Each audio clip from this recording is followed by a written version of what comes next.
Em 1933, a queima de livros pelos nazistas na Alemanha tornou-se um dos atos de censura mais emblemáticos da história moderna.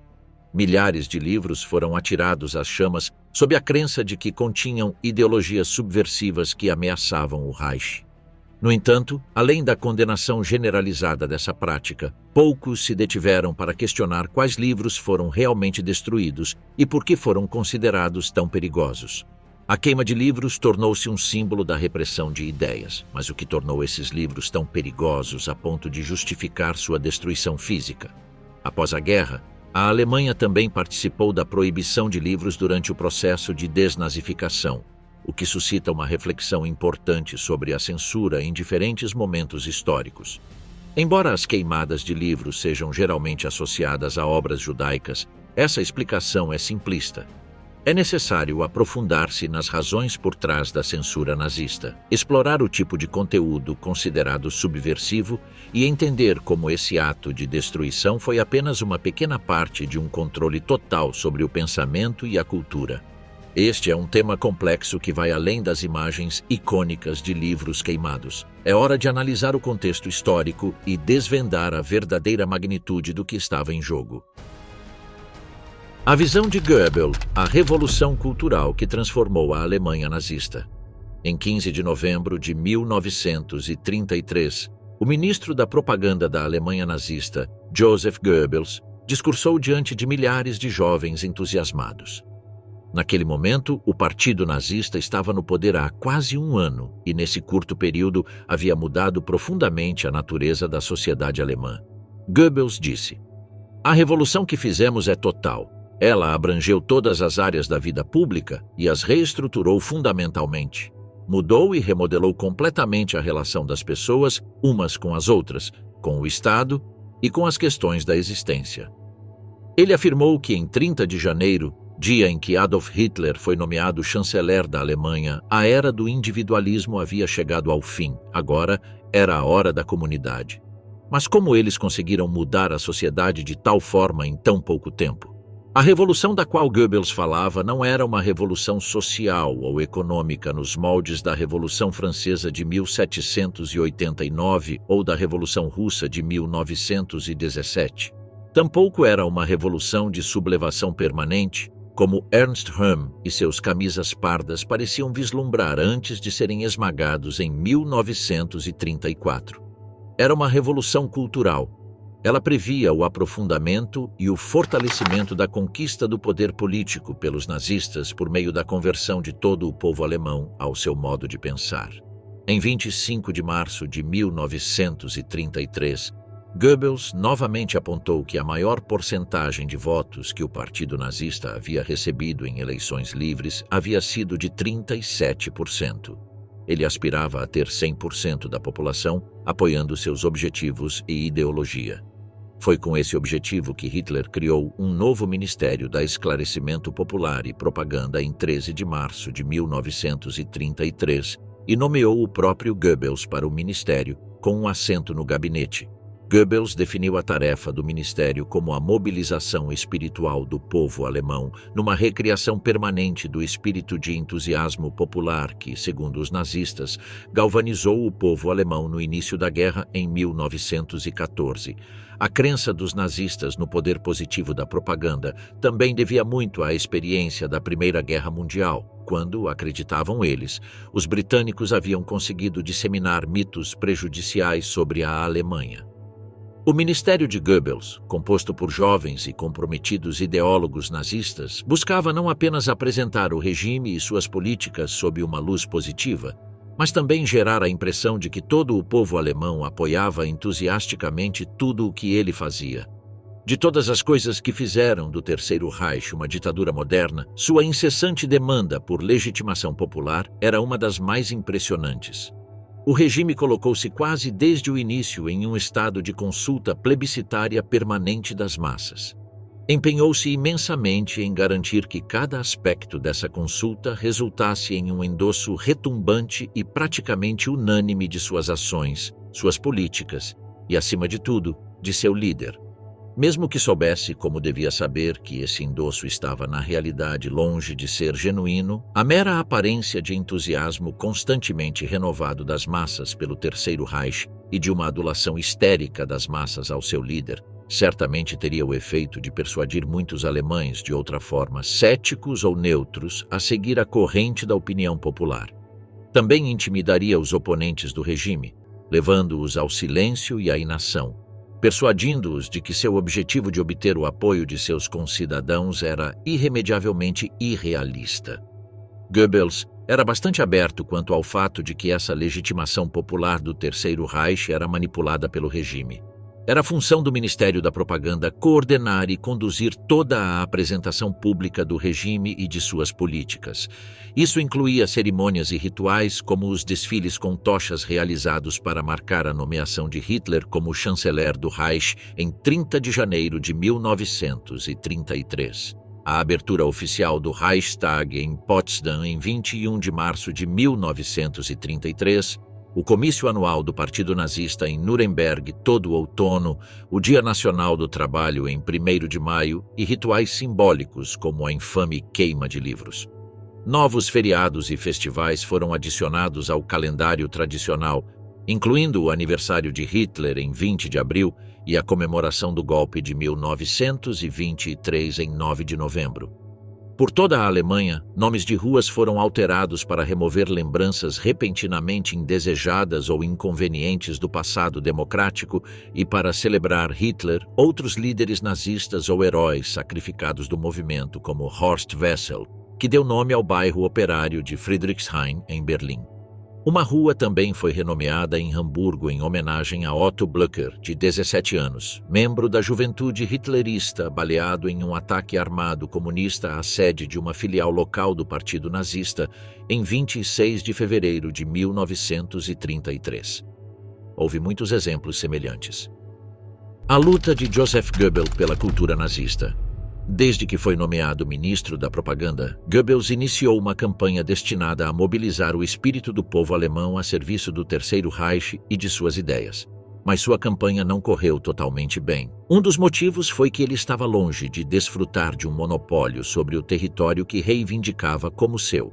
A intenção original de Goebbels de incluir a educação sob sua égide foi frustrada por Hitler, que transferiu a educação para um ministério separado, chefiado por Bernhard Rust. É claro que esta foi uma jogada calculada de Adolf Hitler, que não gostava da ideia de alguém em seu gabinete ter muita fama.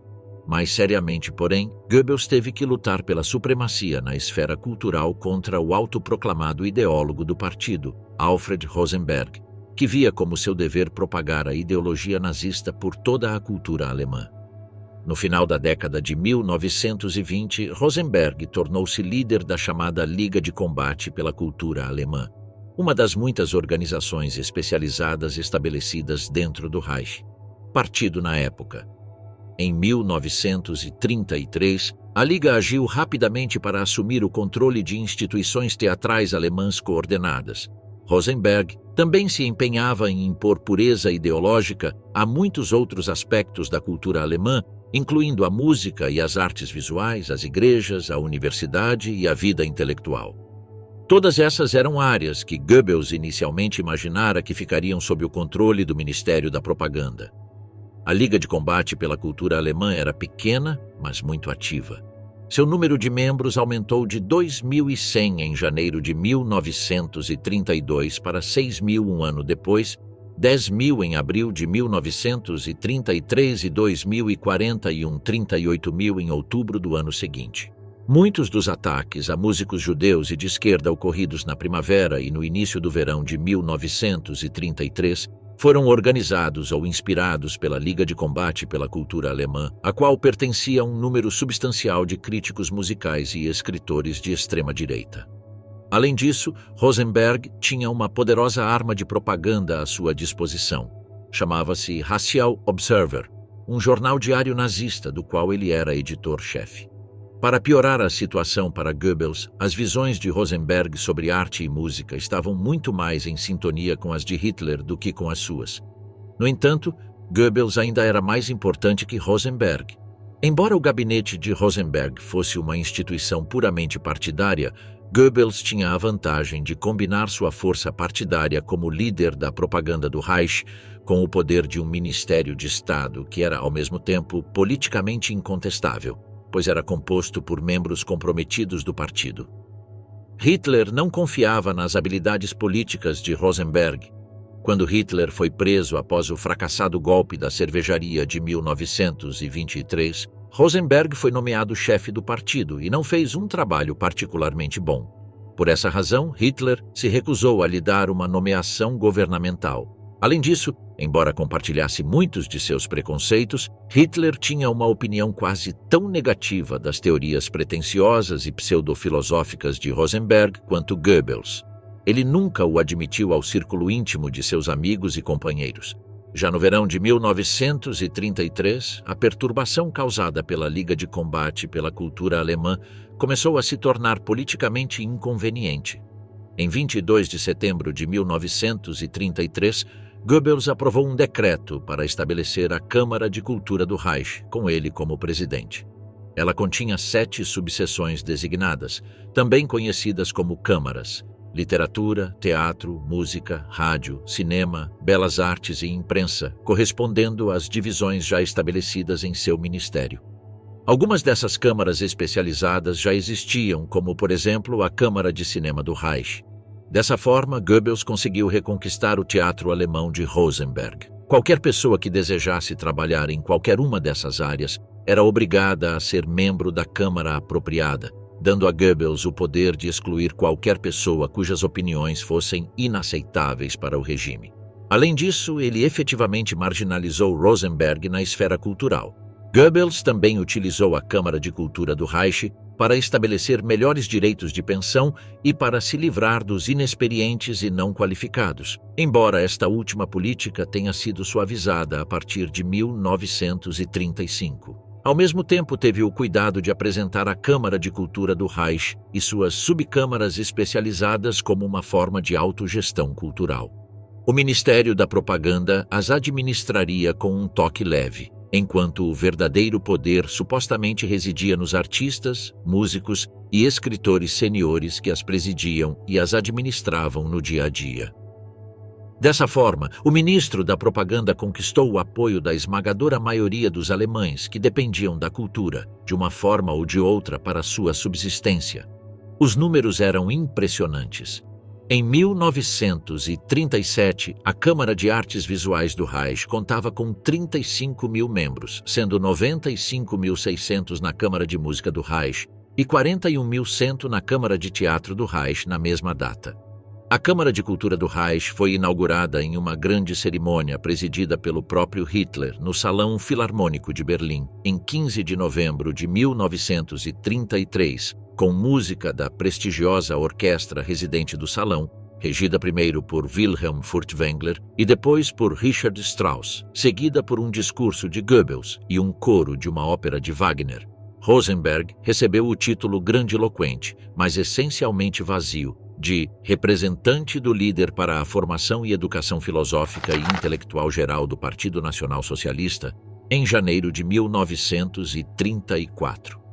Sua Liga de Combate pela Cultura Alemã, renomeada em termos mais neutros como Comunidade Cultural Nacional Socialista em 1934, lutou sem um papel real, até ser finalmente dissolvida em 1947-1937. Rosenberg continuou a causar problemas para Goebbels de tempos em tempos, mas no final não foi eficaz o suficiente para perturbar seriamente o domínio do ministro da Propaganda na cena cultural. Principalmente porque Goebbels abandonou sua tolerância ao modernismo cultural somente porque Hitler o odiava. Rosenberg não foi a única figura sênior com quem Goebbels teve que lidar. Hitler, que em certa época ganhava a vida pintando cartões postais, tinha um intenso interesse pessoal pelas artes visuais. Ele era um entusiasta da música de Richard Wagner, desenvolveu uma obsessão por arquitetura e passava grande parte do tempo assistindo a filmes em seu cinema particular. Depois, havia Hermann Göring, cuja posição como ministro-presidente prussiano o colocava no controle de muitas das principais instituições culturais administradas e financiadas pelo Estado prussiano, embora ele não tenha feito nenhuma tentativa de influenciar a política cultural em um sentido mais amplo. O ministro da Educação, Bernhard Rust, também estava fortemente envolvido em políticas culturais, particularmente onde afetavam os jovens. Ele estabeleceu um painel de músicos seniores, incluindo o maestro Wilhelm Furtwängler, o pianista Wilhelm Backhaus e outros, para controlar e, na prática, censurar os programas de todos os concertos e outros eventos musicais em Berlim. Ele supervisionava instituições como conservatórios de música e academias de arte. Sua principal preocupação era impedir que o Ministério da Propaganda invadisse sua esfera de influência, um perigo sempre presente dada a pretensão original do Ministério de incluir a educação em sua esfera de atuação. Trabalhista nazista, liderada por Robert Ley, absorveu um grande número de artistas, músicos e suas organizações durante a tomada dos sindicatos em maio de 1933. As disputas de demarcação entre essas diversas organizações e seus líderes tornaram-se tão violentas que o Ministério da Educação tentou proibir a discussão pública de questões artísticas em 15 de julho de 1933, embora sem sucesso. Quaisquer que fossem as diferenças e por mais que variassem em pontos de detalhe, todas as organizações culturais nazistas e seus líderes concordavam que judeus e oponentes políticos do regime nazista deveriam ser removidos da vida cultural o mais rápido possível e que deveriam destruir o chamado bolchevismo cultural, embora discordassem frequentemente sobre quais indivíduos e obras em particular mereciam tal nome. Ao longo de 1933 e nos anos seguintes, cerca de 2.000 artistas, escritores, músicos, atores e diretores de cinema, jornalistas, arquitetos e outros ativos na esfera cultural deixaram a Alemanha, alguns deles por discordarem do nazismo, muitos por serem judeus e, portanto, privados do trabalho que lhes garantia o sustento. A remoção dos judeus da Câmara de Cultura do Reich levou algum tempo, em parte devido às objeções do Ministério da Economia, que considerou que seria economicamente prejudicial. Em meados de 1935, no entanto, a medida foi concluída. Expurgadas de dissidentes e inconformistas e daqueles que o regime considerava racialmente indesejáveis, a cultura e a mídia de massa alemãs agora enfrentavam um futuro de crescente arregimentação e controle. As muitas disputas entre os principais contendores nazistas pela supremacia nessas áreas pouco ou nada fizeram para impedir sua chegada. Uma vez derrotados seus inimigos no partido nazista, Goebbels ainda precisava expurgar da cultura alemã qualquer influência que pudesse prejudicar os ideais nazistas. Então, ele voltou seu interesse para os livros. Para ele não bastava impedir judeus e comunistas de publicar novos livros, todos os antigos também precisavam ser expurgados. A queima de livros nazistas de 1933. Uma das principais coisas que Goebbels estava convencido era da importância de controlar a imprensa. Isso significava que todos os jornais e revistas deveriam seguir a mesma linha. Para ajudar a direcionar seu conteúdo do centro, o Ministério da Propaganda assumiu as duas principais agências de imprensa, a União Telegráfica e a Rival Telegraph Office, em dezembro de 1933, e as fundiu no German News Office. Isso forneceu não apenas grande parte do conteúdo de notícias nacionais e internacionais para todos os jornais, mas também comentários e instruções sobre como as notícias deveriam ser interpretadas. Os editores foram proibidos de obter suas notícias de qualquer outra fonte, exceto de seus próprios correspondentes. As instruções de Goebbels aos editores, emitidas em coletivas de imprensa regulares e transmitidas por telegrama às assessorias de imprensa regionais para o benefício da imprensa local, incluíam proibições frequentes, bem como ordens sobre o que imprimir. Obviamente, não foi uma tarefa fácil. O regime tomou medidas para lidar com essa questão, confiscando todas as importações de jornais estrangeiros, mas não apenas isso. A Câmara de Imprensa do Reich controlava a Associação do Reich dos Livreiros das Estações Ferroviárias Alemãs, e essa organização alegava que o principal dever dos livreiros das estações era difundir as ideias alemãs. Os arrendatários das livrarias das estações precisavam renunciar a tudo que pudesse promover a distribuição de jornais estrangeiros, e o que se aplicava às bancas de jornais das estações ferroviárias também se aplicava às bancas de jornal de rua. O regime tinha várias maneiras de controlar a produção literária de seus cidadãos.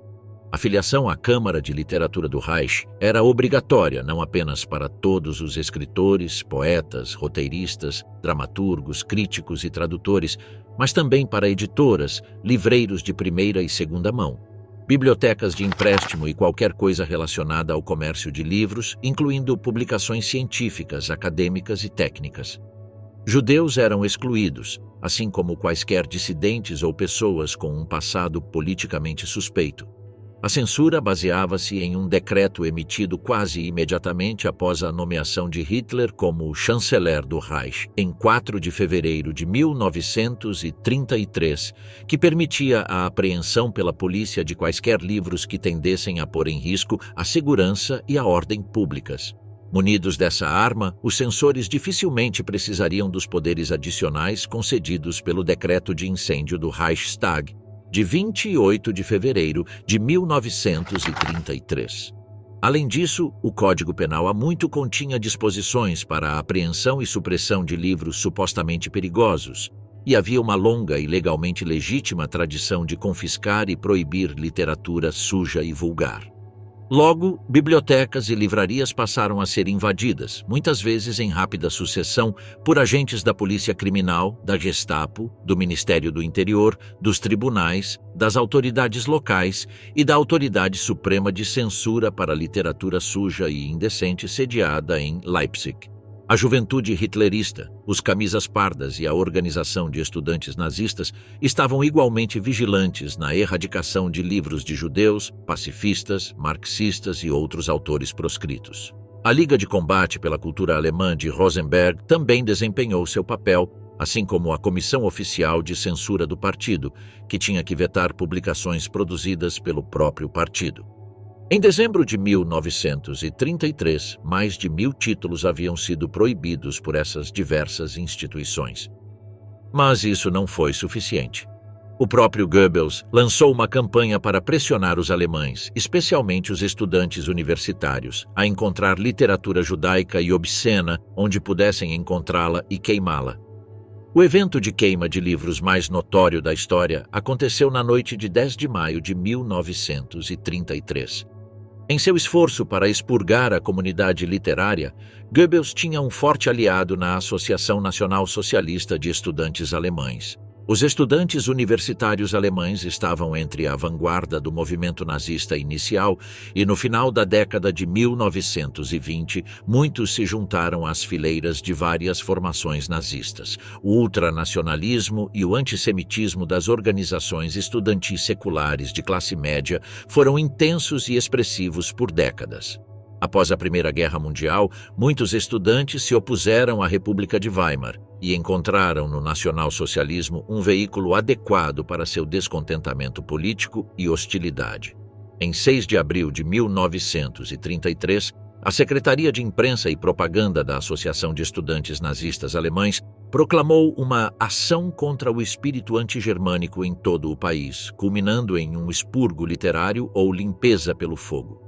As seções locais forneceriam à imprensa comunicados e artigos encomendados, criariam listas negras de autores antigermânicos, patrocinariam figuras nazistas conhecidas para palestras em reuniões públicas e negociariam tempo de transmissão no rádio. Em 8 de abril, a Associação Estudantil também redigiu suas 12 teses, uma evocação deliberada das 95 teses de Martinho Lutero. A intenção era que fosse uma declaração que descrevesse os fundamentos de uma língua e cultura nacionais puras. Cartazes publicaram as teses, que atacavam o intelectualismo judaico, afirmavam a necessidade de purificar a língua e a literatura alemãs e exigiam que as universidades fossem centros do nacionalismo alemão. Os estudantes descreveram a ação como uma resposta a uma suposta campanha mundial de difamação judaica contra a Alemanha e uma afirmação dos valores alemães tradicionais. Em um ato simbólico de significado sinistro, em 10 de maio de 1933, estudantes universitários queimaram mais de 25.000 volumes de livros não alemães, atuando como agentes da censura estatal e do controle da cultura. Na noite de 10 de maio, na maioria das cidades universitárias, estudantes de direita marcharam em desfiles com tochas contra o espírito não alemão. Os rituais predefinidos exigiam que altos funcionários nazistas, professores, reitores e líderes estudantis universitários se dirigissem aos participantes e espectadores. Nos locais de reunião, os estudantes jogavam os livros saqueados em fogueiras com grande cerimônia. Havia bandas tocando e cada estudante que jogava um livro na fogueira fazia o chamado Juramento do Fogo. Em Berlim, cerca de 40 mil pessoas se reuniram na Praça da Ópera para ouvir um discurso de Joseph Goebbels. Ele condenava a decadência e a corrupção moral e, em vez disso, prescrevia decência e moralidade para a família e o Estado. Quais livros e autores foram queimados? Entre os autores cujos livros os líderes estudantis queimaram naquela noite estavam socialistas conhecidos como Bertolt Brecht e August Bebel. Os principais autores do comunismo, começando por seu fundador Karl Marx, também foram queimados. Outros eram escritores burgueses críticos, como o dramaturgo austríaco Arthur Schnitzler, e as chamadas influências estrangeiras corruptoras, como o autor americano Ernest Hemingway. Os incêndios também consumiram vários escritos do autor alemão vencedor do Prêmio Nobel de 1929, Thomas Mann, cujo apoio à República de Weimar e crítica ao fascismo provocou a ira nazista. Também foram queimadas obras do autor best-seller internacional Erich Maria Remarque.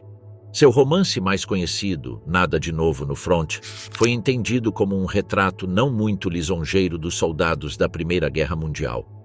A história acompanha Paul Bäumer e seus amigos de escola que, inicialmente imbuídos de fervor patriótico e noções romantizadas de guerra, alistam-se avidamente no exército alemão.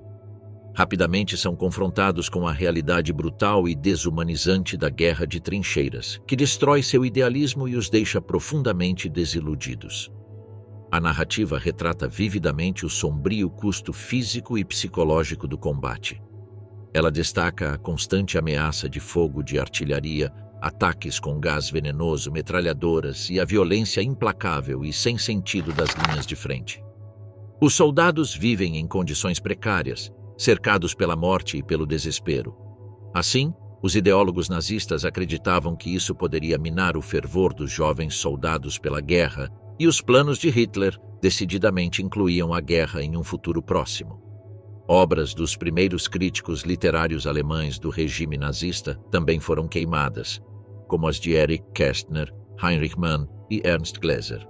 Outros escritores incluídos nas listas negras foram os autores americanos Jack London, Theodore Dreiser e Helen Keller, cuja crença na justiça social a encorajou a defender os deficientes, o pacifismo, a melhoria das condições para os trabalhadores industriais e o direito ao voto das mulheres. Esses eram valores naturalmente incompatíveis com a ideologia nazista. Autores judeus estavam entre os escritores cujas obras foram queimadas, entre eles alguns dos escritores contemporâneos mais famosos da época, como Franz Werfel, Max Brod e Stefan Zweig. Também entre as obras queimadas estavam os escritos do amado poeta judeu-alemão do século XIX, Heinrich Heine, que escreveu em sua peça Almansor, de 1820. Uma advertência que se tornou famosa porque se tornou realidade. Onde queimam livros, acabarão por queimar também pessoas. Nem todas as queimadas de livros ocorreram em 10 de maio, como a Associação de Estudantes Alemães havia planejado. Em algumas cidades universitárias, choveu naquele dia, forçando a associação a adiar as fogueiras públicas por alguns dias. Outras associações estudantis locais preferiram realizar os comícios em 21 de junho. O solstício de verão, uma data tradicional para celebrações com fogueiras na Alemanha. No entanto, em 34 cidades universitárias por toda a Alemanha, a ação de 10 de maio contra o espírito antigermânico foi um sucesso para os nazistas, recebendo ampla cobertura jornalística. Em algumas cidades, notadamente Berlim, transmissões de rádio levaram os discursos, canções e cânticos cerimoniais ao vivo para inúmeros ouvintes alemães. A promoção da cultura ariana e a supressão de outras formas de produção artística foram mais um esforço nazista para purificar a Alemanha. A queima de livros nazista de 1933 foi retratada na mídia da época como uma ação espontânea da juventude organizada nas universidades, mas na realidade estava longe disso.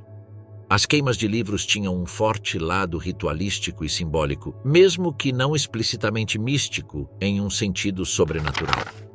Eram espetáculos públicos cuidadosamente orquestrados, projetados para transmitir mensagens poderosas e evocar respostas emocionais específicas. Não eram atos aleatórios de destruição. Eram eventos planejados em praças públicas, como, por exemplo, a Praça da Ópera de Berlim, sempre envolvendo grandes multidões, desfiles de tochas e, frequentemente, bandas tocando. Esse elemento público e teatral lhes conferia o caráter de uma cerimônia. Um dos lembretes mais poderosos da natureza organizada e propagandística das queimadas de livros de 1933 é o discurso proferido por Hans Naumann, professor de literatura na Universidade de Berlim, na mesma noite das queimadas. Ele começou enfatizando o desejo de ação, pois era imperativo agir rapidamente contra o espírito antigermânico e, nesse sentido, disse ele, era preferível que livros demais, em vez de poucos, fossem lançados às chamas. Em seguida, exaltou a natureza juvenil dos estudantes que se reuniram ali para queimar os livros, pois eram os exemplos perfeitos das crianças de que a Alemanha precisava para se tornar novamente uma nação gloriosa. Concluiu afirmando que tal ativismo é necessário para santificar novamente os laços piedosos da família, da terra natal e do sangue. Em todo o momento, enfatizou tanto o caráter heróico de seu ativismo quanto as importantes tradições que defendiam ao queimar os livros. Naumann relembrou as palavras de Hitler, que chamou o Terceiro Reich de a maior revolução racial da história mundial, sempre lembrando que era mais do que tudo uma revolução cultural, uma chamada Revolução do Espírito. Anti-intelectualismo nazista disfarçado de luta cultural. Apesar da grande repercussão das queimadas de livros em maio de 1933, os nazistas não controlavam totalmente as universidades. Embora tenham concentrado grande esforço em transformar o sistema escolar em benefício próprio após 1933, não conseguiram impor suas opiniões às universidades alemãs. Somente em 1934, com a fundação do Ministério da Educação do Reich, o regime realmente começou a controlar o ensino superior a partir do centro. Mesmo assim, o controle era fraco. O ministro da Educação, Bernhard Rust, não só era fraco e indeciso, como também fundamentalmente desinteressado em universidades. Os outros líderes nazistas também não estavam particularmente preocupados com o ensino superior. O próprio Hitler se dirigiu a uma plateia de estudantes universitários apenas uma vez durante seu governo, no 10º aniversário da fundação da Liga dos Estudantes Nazistas, em janeiro de 1936. Líderes regionais tentaram interferir nos assuntos da universidade, também sem sucesso. Os camisas pardas tentaram recrutar estudantes, enquanto a Liga dos Estudantes Nazistas liderou a nazificação da vida universitária. O ministério entendia que a principal função da Liga dos Estudantes deveria ser promover a doutrinação política dos estudantes de graduação e pós-graduação, mas administrar a universidade era a responsabilidade do reitor, que era o líder da instituição. O dever do restante do corpo docente e dos estudantes era segui-lo e obedecer às suas ordens. Na prática, porém, a fragilidade do Ministério da Educação impossibilitou a aplicação consistente desse princípio. Assim como a juventude hitlerista nas escolas, a Liga dos Estudantes Nazistas e seus membros não hesitaram em nomear e envergonhar os professores que, segundo eles, não seguiam a linha nazista. No entanto, no final, a influência da Liga dos Estudantes Nazistas foi limitada. Em 1933, na época da queima de livros, o número de estudantes do sexo masculino que eram membros nas universidades alemãs chegou a pouco menos de 5.000, ou menos de 5% do total de estudantes universitários alemães. Depois disso, esse número cresceu rapidamente, impulsionado pela mistura de terror e oportunismo característica do processo de coordenação social e institucional em 1933. O corpo estudantil alemão era predominantemente nacionalista e, portanto, inclinado a acolher o regime nazista, mas isso não significava que todos se juntariam à Liga dos Estudantes Nazistas. Muitos estudantes se juntaram aos Stormtroopers na primavera de 1933 e, seguindo as instruções de Hitler em setembro de 1933, de que a tarefa de politizar o corpo estudantil seria assumida pela SA, os camisas pardas criaram seus próprios centros nas universidades e pressionaram os estudantes a se juntarem a eles. Ao final do ano, mais da metade dos estudantes da Universidade de Heidelberg, por exemplo, havia se matriculado como Stormtroopers. No início de 1934, o Ministério do Interior tornou obrigatório o treinamento militar organizado pelos Camisas Pardas para estudantes do sexo masculino. Logo, eles passaram a passar longas horas treinando com a SA. Isso teve um sério efeito em seus estudos. As autoridades universitárias começaram a notar uma queda drástica nos padrões acadêmicos, à medida que os estudantes passavam dias ou até semanas longe dos estudos ou compareciam às aulas em estado de exaustão após treinarem a noite toda. Na SA, os estudantes universitários recebiam propaganda anti-intelectual e alguns deles perderam o interesse em seguir uma carreira acadêmica quando passaram a pensar que o intelectualismo era uma doença comunista. Alguns líderes camisas pardas chegaram a dizer aos seus estudantes que seu primeiro dever era com os Stormtroopers, não com a universidade. Seus estudos acadêmicos eram apenas atividades de lazer, a serem realizadas em seu tempo livre. Tais alegações encontraram resistência crescente entre a maioria dos estudantes, que estavam realmente interessados em seus estudos. A decapitação da liderança da SA na chamada Noite das Facas Longas, no final de junho de 1934, pôs fim à maior parte da influência da SA nas universidades. Uma influência que nunca deveria ter existido, já que o ativismo camisas pardas era muito mais atraente para jovens acostumados a estar nas ruas, e não para estudantes universitários que gostavam de ler e aprender coisas. No final de outubro, a SA foi efetivamente removida das universidades e o treinamento com as camisas pardas foi substituído por uma educação esportiva menos exigente. Naquele momento, a filiação à Liga dos Estudantes Nazistas começou a aumentar acentuadamente, atingindo 51% dos estudantes universitários do sexo masculino em 1939 e 71% das do sexo feminino. Nessa época, a Liga havia conseguido superar a teimosa resistência das fraternidades estudantis tradicionais, que em 1933 abrangiam mais da metade do corpo estudantil masculino. Como outras instituições conservadoras, as fraternidades se opuseram veementemente à República de Weimar e acompanharam a tomada do poder pelos nazistas. A maioria de seus membros provavelmente havia ingressado no partido no verão de 1933, mas o tom aristocrático e a independência tradicional das fraternidades ainda não agradavam aos líderes nazistas.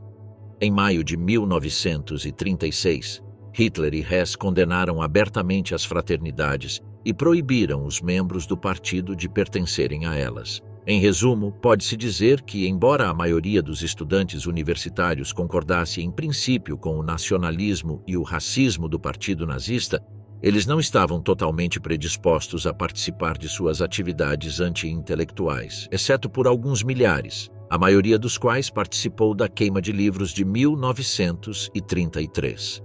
Consequências da queima de livros e da perseguição aos escritores. No início da Segunda Guerra Mundial, quase todos os escritores internacionalmente famosos do país estavam exilados, incluindo Thomas e Heinrich Mann, Leon Feuchtwanger, Bertolt Brecht, Arnold Zweig, Erich Maria Remarque e muitos outros. No exílio, eles rapidamente organizaram empreendimentos editoriais, refundaram revistas proibidas, organizaram palestras e viagens de leitura e tentaram alertar o resto do mundo sobre a ameaça do nazismo. Muitos dos relatos ficcionais, hoje clássicos, da ascensão nazista ao poder e dos primeiros anos do Terceiro Reich vieram desse ambiente de exílio em meados da década de 330. Nenhum deles, é claro, encontrou distribuição dentro da própria Alemanha. Qualquer escritor que tivesse se associado ao movimento antifascista na República de Weimar e tivesse permanecido na Alemanha estava sob vigilância constante ou já estava preso. Provavelmente o mais proeminente deles foi o jornalista e ensaísta pacifista Karl von Ossietzky, editor do famoso periódico de esquerda The World Stage, que ridicularizou Hitler diversas vezes antes de 30 de janeiro de 1933. Essas caricaturas o levaram à prisão em campos de concentração desde o início do Terceiro Reich e a ser severamente maltratado pelos guardas. Ao mesmo tempo, Ossietzky tornou-se o foco de uma campanha internacional pela atribuição do Prêmio Nobel da Paz, entre outras coisas. por seu trabalho em expor o rearmamento clandestino alemão no final da década de 1920. A campanha teve sucesso em chamar a atenção para o frágil estado de saúde de Ossietzky e em persuadir a Cruz Vermelha Internacional a pressionar o regime por sua libertação. A contínua publicidade negativa na imprensa estrangeira sobre os espancamentos e insultos sofridos por Ossietzky surtiu o efeito desejado e o jornalista foi transferido para um hospital em Berlim em maio de 1936 para, como declarou o Ministério da Propaganda, não dar à mídia estrangeira a oportunidade de acusar o governo alemão de causar a morte de Ossietzky na prisão. Apesar de todos os esforços do governo alemão para impedir a morte, Ossietzky recebeu o Prêmio Nobel da Paz em novembro de 1936. Mas o escritor foi impedido de ir a Oslo para recebê-lo, e seu representante na cerimônia desviou o dinheiro do prêmio. Ossietzky nunca recebeu um centavo. Pouco depois, Hitler proibiu cidadãos alemães de receber prêmios Nobel e fundou um Prêmio Nacional Alemão de Arte e Ciência. A saúde de Ossietzky nunca se recuperou de seus maus tratos nos campos, e ele morreu, após 2 anos no hospital, em 4 de maio de 1938. Apenas sua viúva e seu médico foram autorizados a comparecer à cremação e o regime providenciou que suas cinzas fossem enterradas em uma cova anônima. Ossietzky havia se tornado um símbolo da oposição sem realmente publicar uma palavra desde o fim da República de Weimar. A crítica aberta ao regime enquanto permanecia na Alemanha rapidamente se tornou impossível. A oposição literária mais ativa veio de escritores comunistas exilados como Bertolt Brecht, Jan Petersen ou Willy Bredel, cujo trabalho foi contrabandeado para a Alemanha de fora em panfletos e periódicos clandestinos. Tais atividades cessaram assim que a Gestapo esmagou a resistência comunista clandestina a partir de 1935. Escritores menos ativos politicamente que permaneceram na Alemanha se depararam com opções terríveis. Podiam parar de escrever completamente ou escrever sobre temas vagos que não pudessem ser interpretados como qualquer tipo de crítica ao regime. Ernst Jünger, um dos escritores de direita mais proeminentes da Alemanha, era um caso completamente diferente. Já um escritor best-seller por sua representação gráfica e heróica da experiência do soldado na Primeira Guerra Mundial, ele esteve próximo dos nazistas durante a década de 1920, mas estava inquieto sob o Terceiro Reich. Em seu romance curto On the Marble Cliffs, Jünger descreveu um mundo vago e simbólico, às vezes localizado no passado, às vezes no presente, centrado em um tirano que chegou ao poder minando uma democracia decadente e agora governa pela força e pelo terror. Jünger sempre negou, mesmo depois de 1945, quaisquer intenções políticas ao escrever o romance, e o cenário vago e pré-industrial de sua história certamente tinha poucas semelhanças com a Alemanha nazista. O livro, publicado em 1939, vendeu 12 mil cópias em um ano e foi frequentemente reimpresso. E, no entanto, muitos leitores entenderam que se tratava de um poderoso ataque ao regime nazista, um claro ato de resistência literária. Nas circunstâncias do Terceiro Reich, o contexto podia condicionar a recepção de um livro muito mais do que as intenções do autor.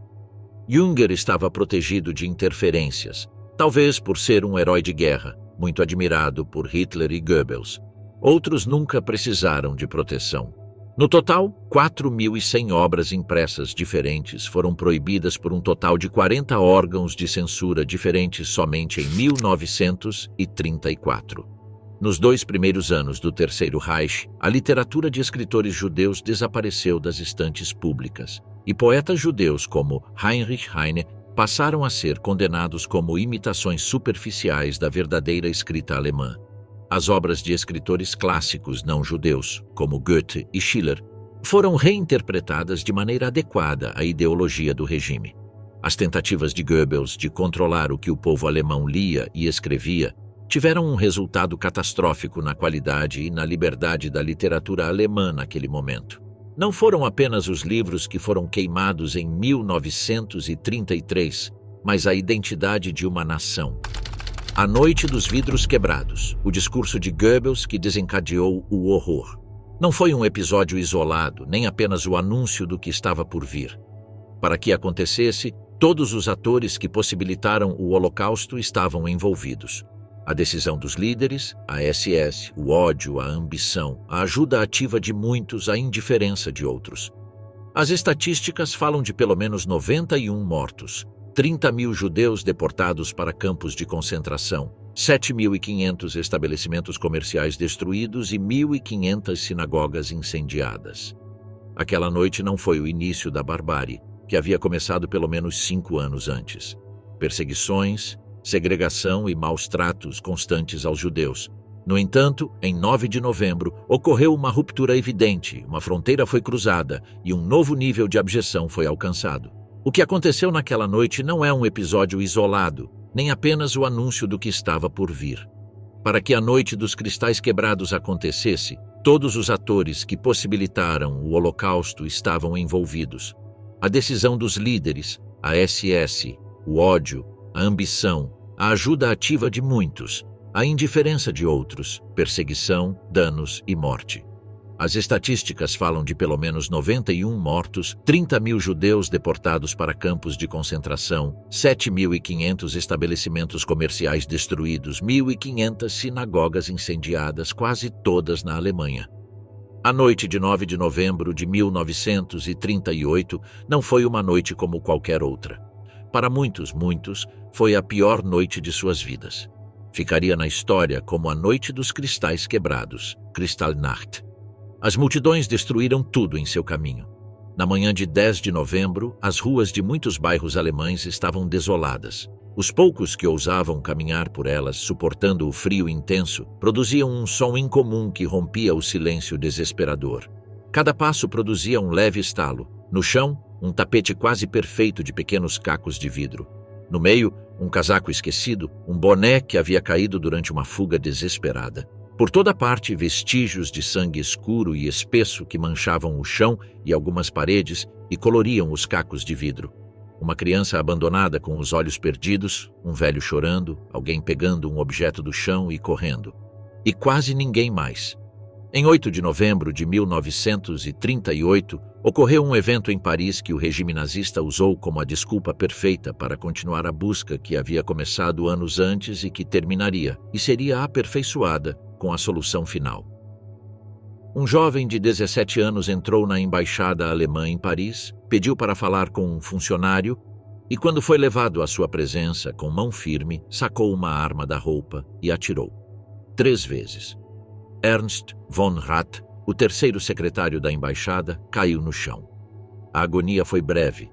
Herschel Greenspan, o assassino de 17 anos, permaneceu imóvel no escritório, aguardando sem oferecer resistência à prisão iminente. Calmamente, ele explicou que queria vingar o infortúnio de 17 mil judeus poloneses que haviam sido deportados da Alemanha para a Polônia naquele mês, mas foram impedidos de cruzar a fronteira. Quase toda a sua família estava lá. Ele havia sido salvo porque estava em Paris com alguns tios. Mas seus pais, irmãos, avós e outros tios foram deportados e perderam todos os seus bens. Quase todos também perderam a vida no ano seguinte. Os 17 mil ficaram amontoados na fronteira por um longo tempo, naquela espécie de limbo, uma antecâmara infernal, cheia de escassez e fome. A Alemanha os ignorou, os rejeitou. Muitos morreram lá, os demais foram levados para campos de concentração. No dia seguinte ao assassinato, o governo alemão publicou uma série de medidas punitivas. Foi assim que as chamaram. Nada mais eram do que uma retaliação feroz contra os judeus. A circulação de qualquer publicação da comunidade judaica foi proibida. Jornais, revistas e até boletins de bairro foram censurados. Sanções econômicas também foram aplicadas. No entanto, o fato mais grave que aconteceu naquela tarde foi o discurso proferido por Joseph Goebbels diante de uma multidão em um evento que celebrava um dos muitos aniversários instituídos pelos nazistas. O nível de antissemitismo e violência no discurso foi brutal, mesmo para os padrões nazistas. Foi o sinal de partida, a bandeira para começar. O anúncio em alto e bom som. O discurso, a exortação criminosa mostrou, embora dissesse o contrário, que o crime em Paris apenas lhes dera a desculpa que esperavam. Eles iriam usar qualquer coisa que acontecesse para desencadear a fúria antissemita, seu poder e sua capacidade irracional de destruição sobre suas vítimas. Aquele discurso foi o empurrão que alguns precisavam. No dia 9 de novembro, ao cair da noite, depois que as famílias terminaram o jantar, enquanto várias já estavam na cama porque teriam que trabalhar e ir para a escola no dia seguinte, começaram a ouvir-se fortes ruídos nas ruas. A multidão havia partido. A princípio, só havia confusão. Tudo aconteceu de forma imprecisa. Alguns golpes, gritos, cacos de vidro, gritos de dor, o galope furioso da multidão. O murmúrio uivante da massa tornou-se mais alto. Era tudo destruição e violência. As vitrines e vitrines de estabelecimentos judaicos, muitos dos quais já haviam sido sinalizados, foram quebradas com paus e pedras. As mercadorias e os móveis dessas lojas foram destruídos. Os saques foram implacáveis, vorazes. Uma onda humana feroz e malévola avançou, às cegas, pelas ruas, em busca desesperada de vítimas. Aqueles que buscaram refúgio em suas casas também não estavam seguros. Sempre há alguém que aponta ou denuncia aqueles que se escondem, aqueles que tentam escapar da multidão. O contágio do horror. As casas também foram destruídas. Aqueles que tentaram defender seus pertences ou a integridade de suas famílias foram linchados. Espancamentos, chutes, pulos sobre seus corpos sem vida. O alvo mais fácil eram as sinagogas, ninguém precisava ser informado de onde ficavam ou que tipo de construção eram. Quase nenhuma permaneceu intacta em toda a Alemanha. Elas queimaram sob o fogo. Alguns alemães não-judeus também não foram poupados, pois o ataque os encontrou inesperadamente na rua. Eles foram atacados porque pareciam judeus. Na dúvida, era melhor não deixar a presa escapar, raciocinou a multidão. Depois de serem despejados de seus negócios ou casas, os judeus eram colocados em caminhões de onde eram deportados para vários campos de concentração. Esses linchamentos em massa, esses ataques em grupo com destruição de propriedade direcionados a um grupo étnico ou religioso, frequentemente sofridos por judeus, eram conhecidos como pogroms. Na manhã seguinte, o governo alemão tentou se distanciar dos ataques. Sem condená-los, tentou promover a versão de que tudo havia sido resultado de uma indignação espontânea causada pelo assassinato do dia anterior em Paris. A verdade é que esses pogroms foram perfeitamente orquestrados e premeditados pela SA, a milícia do Partido Nacionalista Alemão. No entanto, a participação de cidadãos alemães que se juntaram avidamente ao ataque foi espontânea e massiva. A Alemanha tinha uma longa história de antissemitismo, mas até o início da década de 1920, os judeus estavam integrados à sociedade. Eles prosperaram em suas profissões e negócios. Muitos haviam lutado na Primeira Guerra Mundial. Depois, a rejeição tornou-se mais aberta e desenfreada. Houve vários pogroms durante aquela década e, com a ascensão nazista ao poder, tudo piorou drasticamente. Boicotes a negócios judaicos, leis raciais, políticas antissemitas, atos de segregação explícita, perseguições. A Noite dos Cristais Quebrados não deu início às perseguições. O clima já estava estabelecido. É por isso que tantos civis alemães, nazistas, participaram ativamente daquela noite fatídica. Embora muitos dos 30.000 tenham sido libertados nos meses seguintes, a sorte estava lançada e as barreiras continuariam a se mover, eventualmente cruzando limites inimagináveis, até que a desumanidade se tornou a norma. A reação internacional ao que aconteceu na Noite dos Cristais Quebrados não foi tão forte quanto se poderia esperar. Ainda havia esperança de evitar confrontos. Medo e cautela prevaleceram. O Times de Londres alertou sobre o que poderia acontecer na edição matinal daquele dia. Mais de 400.000 judeus aguardam com medo a chegada da noite, aguardando outro ataque à sua raça. Isso indica que este não foi o primeiro ataque e que movimentos preparatórios já haviam ocorrido, dos quais até mesmo a imprensa estrangeira havia sido alertada. Essa resposta mínima no exterior encorajou os nazistas e garantiu sua impunidade pelos atos de barbárie. No dia seguinte, alguns meios de comunicação se referiram à orgia de violência da juventude hitlerista, ou a descreveram como a página mais sombria do Terceiro Reich. Aquele livro, o da barbárie nazista, ainda tinha muitas páginas pela frente. Em contraste, na Itália, La Stampa, seguindo as ideias fascistas de Benito Mussolini, falou de reações espontâneas, legítimas e incontroláveis do povo alemão em resposta ao ataque judeu. As consequências imediatas foram devastadoras. No dia seguinte, uma multidão de civis alemães, estimada em mais de 100.000, reuniu-se em Nuremberg para celebrar a destruição. O governo alemão impôs uma multa altíssima aos cidadãos judeus e suas organizações para compensar os danos. Crianças judias foram expulsas das escolas públicas e leis e decretos foram emitidos restringindo ainda mais suas liberdades trabalhistas e civis. Não havia mais lugar para os judeus na sociedade alemã. Aquela noite de violência desenfreada também permitiu que as ações contra os judeus se tornassem mais agressivas e flagrantes. Enquanto um grupo de líderes nazistas buscava tornar os atos discriminatórios e violentos o mais contidos e discretos possível para evitar provocar queixas internacionais ou colocar os alemães contra o regime, outro grupo maior defendia medidas drásticas e implacáveis. Após a noite dos cristais quebrados, este último grupo prevaleceu. Como as atividades criminosas e homicidas eram públicas e generalizadas e contavam com o apoio de grande parte da população, eles não viam motivo para moderar seu modus operandi. A partir daquele momento, o antissemitismo se intensificaria, tornando-se a principal política de Estado. A noite dos cristais quebrados foi o grande ponto de virada. Foi o momento em que as vítimas perceberam que as coisas só piorariam e quando os perpetradores descobriram que, por muitos anos, a impunidade estaria do seu lado. 90 anos de silêncio. O monumento esquecido aos livros queimados pelo regime nazista. Os preparativos para a queima de livros levaram quase um mês. Em 6 de abril de 1933, a Associação de Estudantes Nazistas Alemães começou a difundir a ideia de um expurgo literário em oposição a esses escritores, cujo espírito era evidentemente contrário ao do governo alemão da época. Portanto, qualquer um que não adotasse as ideias do Führer, ou que simplesmente pensasse ou tivesse uma aparência diferente, seria lançado à fogueira. Antes de jogar os livros nas chamas, como se fossem criminosos a caminho da forca, alguns trechos foram lidos em voz alta, como se os estivessem exibindo ao público, demonstrando que sua destruição era justificada. Posteriormente foi lido um veredito, que variava dependendo do livro a que se referia. No caso das obras do criador da psicanálise, as palavras eram: contra o exagero dos impulsos inconscientes, baseados numa análise destrutiva da psique e em favor da nobreza da alma humana, condeno as obras de Sigmund Freud às chamas. Já se passaram 90 anos desde aquele evento.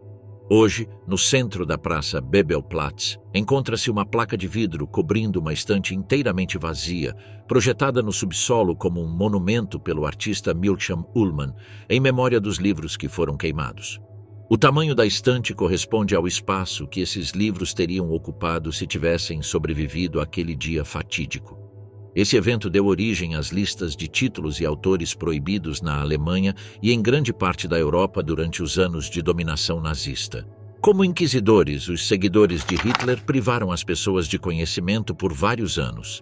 Não bastava tirar-lhes os bens e aniquilar suas famílias. Eles também tiveram que eliminar suas crenças, paixões e ilusões.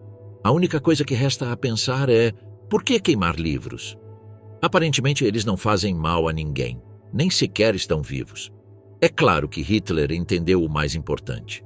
Não são tanto os livros, mas as ideias que podem se tornar perigosas porque um livro, mais do que uma arma, pode derrubar impérios inteiros.